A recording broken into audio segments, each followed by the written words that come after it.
অনির্বাণকে jail থেকে ছাড়ানোর বিনিময়ে এবার সুবর্ণ এক সুযোগ নিয়ে রায়ের কাছে গিয়ে হাজির হলো নীলু। হ্যাঁ বন্ধুরা, ভিডিওতে লাইক দিয়ে দিতে থাকুন। যে মুহূর্তে কিনা রায় দিশেহারা হয়ে কান্নায় ভেঙে পড়ে, ঠিক সেই মুহূর্তেই রায় বলতে থাকে যে ঠাকুর তুমি আমাকে বলে দাও না, তুমি আমাকে এখন একটা পথ দেখাও না, যাতে কিনা আমি অনির্বাণকে নির্দোষ প্রমাণ করে সসম্মানে বাড়ি ফিরিয়ে আনতে পারি।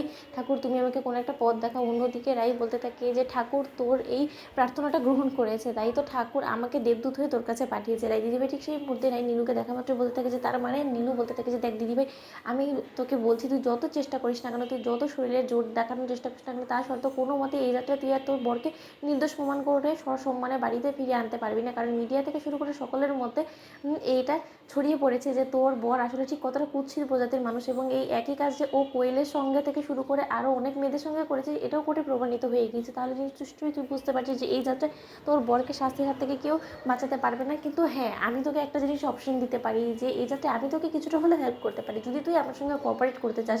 তোর কাছে একটা সুবর্ণ সুযোগ নিয়ে এসেছি। রাই দিদিভাই ঠিক সেই মুহূর্তে রাই বলতে থাকে যে নীলু হেয়ালি না করে যা বলার বল, আমি কোনো মতে তোকে সহ্য করতে পারছি না, আমার জাস্ট তোকে দেখে ঘেন্না হচ্ছে। ঠিক সেই মুহূর্তে নীলু বলতে থাকে যে ঠিক আছে, তুই যখন আমাকে কোনো মতে সহ্য করতে পারিস না, তাহলে আমি খুব একটা কথা বাড়াবো না। দেখ, তুই যখন তোর স্বামীকে নির্দোষ প্রমাণ করে বাড়িতে আনতেই চাইছিস, তোর সন্তানের কাছে তোর সন্তানের বাবাকে ফিরিয়ে দিতে চাইছিস, তোর সন্তানকে কোনো মতে ভালো বাবার ভালোবাসা থেকে বঞ্চিত করতে চাইছিস না, তাহলে আমি তোকে একটা অফার দিতে পারি।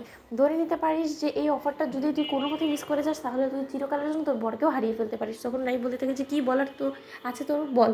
ঠিক সেই মুহূর্তে রায়ের হাতে এই গোটা অনির্বাণের প্রপার্টি ডকুমেন্ট ধরিয়ে দিয়ে নীলু বলতে থাকে যে দেখ রায় দিদি ভাই, অনির্বাণ দাদাভাইয়ের অবর্তমানে এই গোটা প্রপার্টির মালিকটা তো তুই, আর এমনিতেও গিফট অ্যান্ড ডিডের মধ্যে অনির্বাণ দাদাভাই এই গোটা প্রপার্টিটা তোর নামে ট্রান্সফার করেই রেখেছে। তাই এই প্রপার্টিটা তোর হাত থেকে যদি যত পর্যন্ত আমার নামে ট্রান্সফার না হবে, ততক্ষণ পর্যন্ত কোনো মতে আমি এই বাড়ির মালিক হতে পারবো না। তার জন্য আমি তোকে বলছি, তুই যদি চাস যে অনির্বাণ দাদাভাইকে নির্দোষ প্রমাণ করে এই বাড়িতে আনতে, তাহলে আমি অনির্বাণ দাদাভাইয়ের বিরুদ্ধে এই কেসটা উইথড্র করে নিতে পারি। কিন্তু তার বিনিময়ে তোকে ছোট্ট একটা সাইন করতে হবে এই ডকুমেন্টে, যাতে করে এটা প্রমাণিত হয় যে এই গোটা প্রপার্টির মালিক এখন নীলাঞ্জনা। ঠিক সেই মুহূর্তেটাই বলতে থাকে আর এটা যদি আমি না করি, তাহলে তুই কী করবি বল?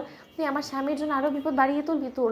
তা সত্ত্বেও আমি অনির্বাণের পরিশ্রমে গড়া তিলে তিলে এই বাড়িটা কোনো মতে হাতছাড়া হতে দিব না, এবং তোর মতন একটা অপরাধীর হাতে তুলে দিতে কোনো আমি সম্মতি দিব না। আমি আমার মতো করে আমার স্বামীকে ঠিকই জেল থেকে ছাড়িয়ে আনবো, কারণ মিথ্যে কোনো দিনও যেতে না, তুই সেটা জানিস না। ঠিক সেই মুহূর্তেই নীলু হাসতে থাকে এবং বলতে থাকে যে রাই দিদিভাই, সেদিনকার ঘটে যাওয়া ঘটনার মধ্যে যদি সাক্ষী বলে থেকে থাকে তোর বাদে, এছাড়া তো অন্য কেউ না, একমাত্র আমার জবানবন্দি দিয়ে অনির্বাণ দাদাভাই ছাড়া পেতে পারে। এবং আমি তো অনির্বাণ দাদাভাইয়ের বিরুদ্ধে জবানবন্দি দিয়ে বলতে, সেটা খুব ভালো করে জানিস। তাহলে এবার তুই আমাকে বলতো যে তোর বরের ভবিষ্যৎটা কী করে তুই উজ্জ্বল করবি বলতো? তার জন্য আমি তোকে বলছি যে তুই আমার কথা শুনে রাজি হয়ে যায়, একটা সিগনেচারের বিনিময়ে তুই যদি তোর গোটা জীবনে তোর শাঁখা সিঁদুর বাঁচাতে পারিস, তাহলে তোর জন্য সেটা বেশি প্রফিটেবল না? তো বন্ধুরা, ভিডিওটি ভালো লেগে থাকলে লাইক, শেয়ার করে সাবস্ক্রাইব করতে ভুলো না।